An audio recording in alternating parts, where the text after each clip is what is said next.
આ છે ખાટુ શ્યામજીનું શ્યામકુંડ અને એમાંય આપણે ગુજરાતથી 1400 કિલોમીટર પગપાળા ચાલીને અહીંયા પહોંચેલા અને આજે આપણે દર્શન ના થાય ત્યાં સુધી મૌન રહેવાનું હતું એટલે વોઇસ ઓવર કરવો પડ્યો. પછી આપણે શ્યામકુંડના થોડાક છપછપિયા કર્યા અને પછી આપણે મંદિર તરફ વધી ગયા. મંદિરમાં જઈને જોયું તો શું ભીડ હતી યાર. હું તો વિચારમાં પડી ગયો કે આટલી બધી ભીડ છે શેની. પછી મને એકદમથી યાદ આવ્યું કે અચ્છા આજે તો 11 છે, ભીડ તો હોવાની ને. અને એમાં પછી આપણે એકદમ મંદિરના નજીક પહોંચી ગયા, શ્યામ બાબાની નજરો સમક્ષ. અને ભાઈ હારે કા સહારા કહેવાય એટલે બરોબર આપણે બહુ હારેલા. મારી મનોકામના પૂરી થાય કે ના થાય એ તો ખબર નહીં, પણ તમે જય શ્રી શ્યામ લખી નાખજો.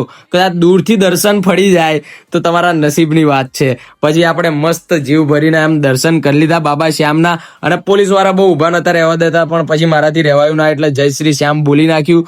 અને પછી આપણે ધીમે ધીમે આગળ વધવાનું વિચાર્યું એટલે પોલીસ વાળાએ ભાઈ ધક્કા મારીને આગળ કાઢવાનો પ્લાનિંગ કરી જ નાખેલો. એટલે પછી આપણે થોડાક ઇમોશનલ થઈ અને વિચાર્યું મનમાં ક્યારે મળીશું, હવે ક્યારે મળીશું. પછી સીધા આપણે પહોંચી ગયા તોરણ દ્વાર પર અને અહીંયા જો નાના હેલિકોપ્ટરો ઉડતા હતા એટલે પછી મસ્ત નજારો જોયો. ફેમસ ગેટ છે આ તોરણ ગેટ, બરાબર. એટલે મળે આવતા વ્લોગની અંદર જય શ્રી શ્યામ લખવાનું ના ભૂલતા અને ફોલો કરવાનું ના ભૂલતા.